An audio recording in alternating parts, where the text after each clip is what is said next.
Just a couple of other points on the cooling water side is that this is the header tank for cooling water for the main engine, and this over here is the pipe that brings the cooling water down.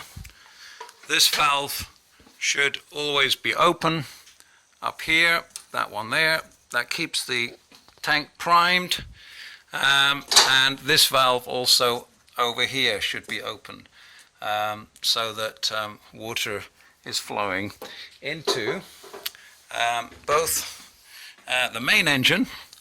It flows into the main engine and keeps it topped up, and it also flows into both generators, keeping them both topped up. So that is the header tank.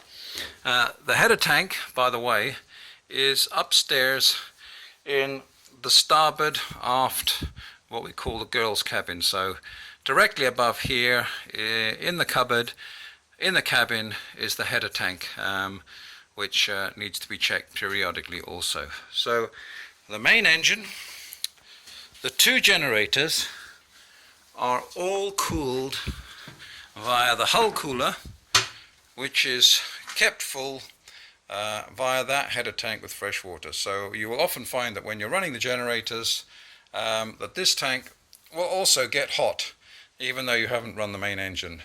The reason being is that the water is rising up from the hull cooler and coming into the main engine, which in one sense is quite useful, because if you're in very cold climates you can start the generator and then the water from the generator will start to warm up the main engine, which will help you to start it.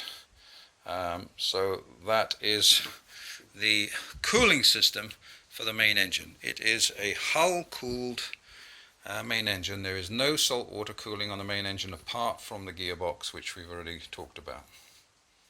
I'll also just mention that when you start the main engine, the other thing that one should start, and even when the generator is running, is to start the extractor fan, which is here, and there are three switches that control the extractor fan. There's this one up here, which needs to be on. Then there is, interestingly enough, this one up here, which needs to be on. And then finally you've got this one down here, which when the fire alarm goes off needs to be reset. So you push the reset button and then you can turn the fan on. Let's find out why it doesn't go on. So let's push this switch up. So you push that switch up there and then come over to the reset button, and then you can either blow air in or blow air out, and generally speaking we blow air in because that pressurizes the air in the engine room. So that's the air in or air out.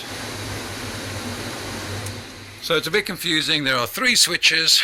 Make sure all three switches are on, and make sure you switch the cooling fan on when you are going to sea.